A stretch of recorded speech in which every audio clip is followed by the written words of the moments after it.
Chapter 45 of Pride and Prejudice by Jane Austen. Chapter 45.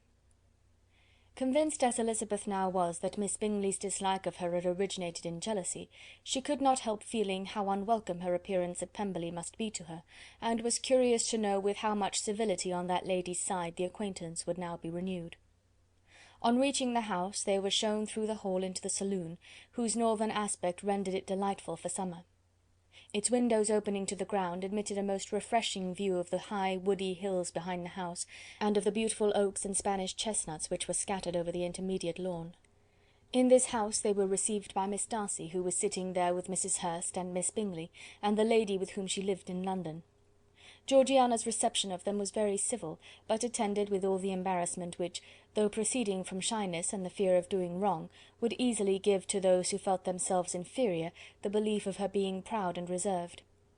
Mrs. Gardiner and her niece, however, did her justice, and pitied her. By Mrs. Hurst and Miss Bingley they were noticed only by a curtsy, and on their being seated, a pause, awkward as such pauses must always be, succeeded for a few moments. It was first broken by Mrs. Annesley, a genteel, agreeable-looking woman, whose endeavour to introduce some kind of discourse proved her to be more truly well-bred than either of the others, and between her and Mrs. Gardiner, with occasional help from Elizabeth, the conversation was carried on. Miss Darcy looked as if she wished for courage enough to join in it, and sometimes did venture a short sentence when there was least danger of its being heard. Elizabeth soon saw that she was herself closely watched by Miss Bingley, and that she could not speak a word, especially to Miss Darcy, without calling her attention. This observation would not have prevented her from trying to talk to the latter, had they not been seated at an inconvenient distance, but she was not sorry to be spared the necessity of saying much. Her own thoughts were employing her. She expected every moment that some of the gentlemen would enter the room. She wished, she feared, that the master of the house might be amongst them, and whether she wished or feared it most, she could scarcely determine. After sitting in this manner a quarter of an hour without hearing Miss Bingley's voice, Elizabeth was roused by receiving from her a cold inquiry after the health of her family. She answered with equal indifference and brevity, and the others said no more. The next variation which their visit afforded was produced by the entrance of servants with cold meat, cake, and a variety of all the finest fruits in season, but this did not take place till after many a significant look and smile from Mrs. Annesley to Miss Darcy had been given, to remind her of her post.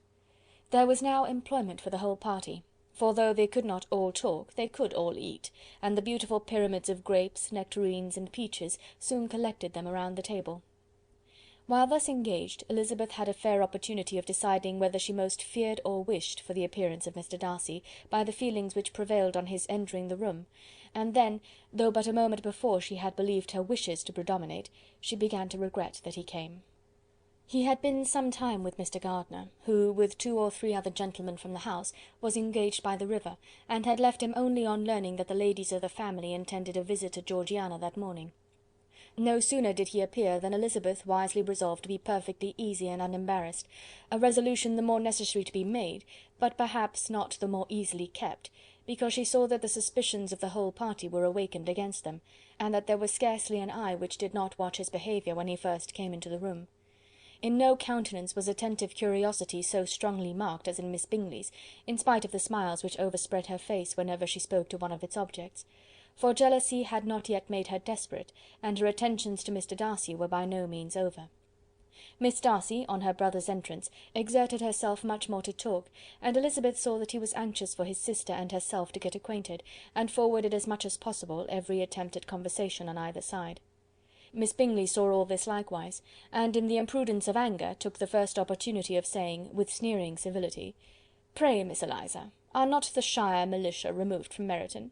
They must be a great loss to your family." In Darcy's presence she dared not mention Wickham's name, but Elizabeth instantly comprehended that he was uppermost in her thoughts, and the various recollections connected with him gave her a moment's distress, but exerting herself vigorously to repel the ill-natured attack, she presently answered the question in a tolerably detached tone. While she spoke, an involuntary glance showed her Darcy, with a heightened complexion, earnestly looking at her, and his sister, overcome with confusion, and unable to lift up her eyes. Had Miss Bingley known what pain she was then giving her beloved friend, she undoubtedly would have refrained from the hint, but she had merely intended to discompose Elizabeth by bringing forward the idea of a man to whom she believed her partial, to make her betray a sensibility which might injure her in Darcy's opinion, and perhaps to remind the latter of all the follies and absurdities by which some part of her family were connected with that corps. Not a syllable had ever reached her of Miss Darcy's meditated elopement. To no creature had it been revealed, where secrecy was possible, except to Elizabeth, and from all Bingley's connections her brother was particularly anxious to conceal it, from the very wish which Elizabeth had long ago attributed to him of their becoming hereafter her own. He had certainly formed such a plan, and without meaning that it should affect his endeavour to separate him from Miss Bennet, it is probable that it might add something to his lively concern for the welfare of his friend. Elizabeth's collected behaviour, however, soon quieted his emotion, and as Miss Bingley, vexed and disappointed, dared not approach nearer to Wickham, Georgiana also recovered in time, though not enough to be able to speak any more. Her brother, whose eyes she feared to meet, scarcely recollected her interest in the affair, and the very circumstance which had been designed to turn his thoughts from Elizabeth seemed to have fixed them on her more and more cheerfully. Their visit did not continue long after the question and answer above mentioned, and while Mr. Darcy was attending them to their carriage, Miss Bingley was venting her feelings and criticisms on Elizabeth's person, behaviour, and dress. But Georgiana would not join her.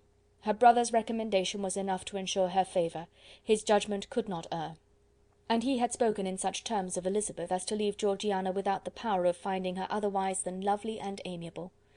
When Darcy returned to the saloon, Miss Bingley could not help repeating to him some part of what she had been saying to his sister. "How very ill Miss Eliza Bennet looks this morning, Mr. Darcy," she cried. "I never in my life saw any one so much altered as she is since the winter. She is grown so brown and coarse. Louisa and I were agreeing that we should not have known her again."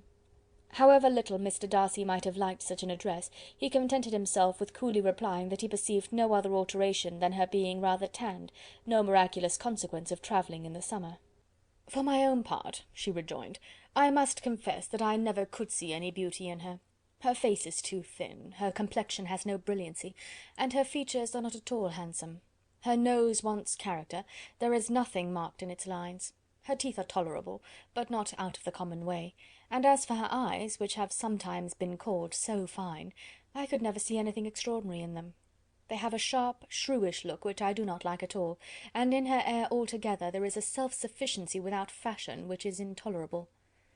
Persuaded as Miss Bingley was that Darcy admired Elizabeth, this was not the best method of recommending herself, but angry people are not always wise, and in seeing him at last look somewhat nettled, she had all the success she expected.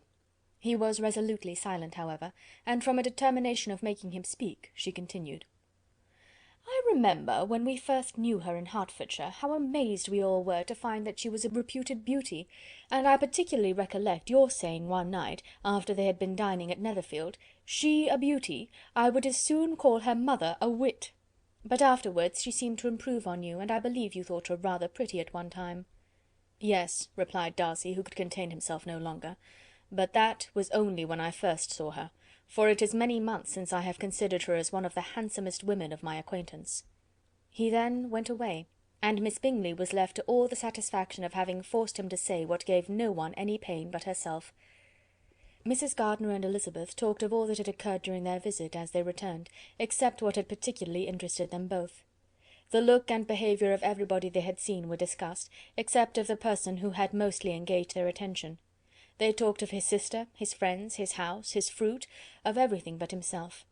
Yet Elizabeth was longing to know what Mrs. Gardiner thought of him, and Mrs. Gardiner would have been highly gratified by her niece's beginning the subject. Chapter 45.